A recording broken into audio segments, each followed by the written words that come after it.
Some products have a very strong brand recall, and manufacturers have to just keep reinventing it to keep it going strong. The Hyundai Santro is one of those products. Even after the production of the Santro was stopped in 2014, Hyundai decided to bring it back in 2018 in an all-new avatar. The original Santro was a breakthrough car in its segment, thanks to its design, convenience and performance. But will the new car be able to replicate the same? To answer that question, we talk about 5 things that work for the car and 2 things that don't. And if you are considering the Santro as your next purchase, then you better pay attention to this video.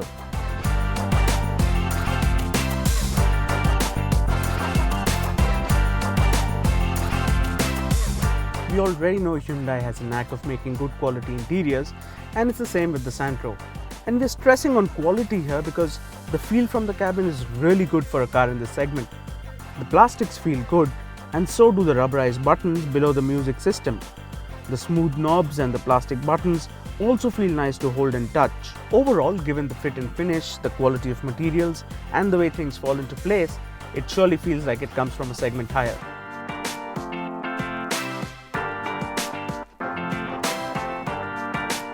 The Santro comes with a decent amount of kit, but the highlight is this 7-inch touchscreen infotainment system, which is easily the best in its segment. It comes with Apple CarPlay, Android Auto and MirrorLink smartphone connectivity, which again is a segment first. It is the same system found in the more expensive Grand i10. As a result, the touch sensitivity is really good and the big icons make it easy to navigate. Now the Santro may be compact on the outside, but it's plenty spacious on the inside. Knee room is more than adequate, and the generous width makes it a decent 5-seater. The tall boy design also makes ingress and egress an easy affair.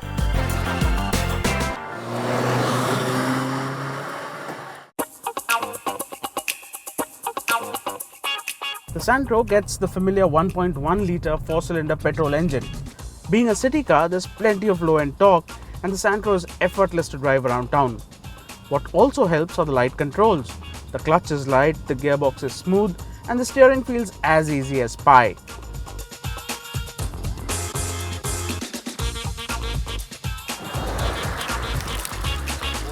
The Santro comes with a more than decent equipment list. It gets a segment-first rear air conditioning vent and rear parking camera.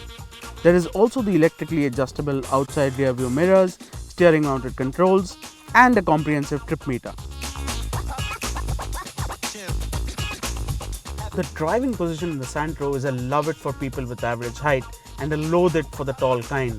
The steering wheel is set too low and it lacks any kind of steering or seat height adjustability, which makes it very difficult to find a comfortable driving position over long journeys.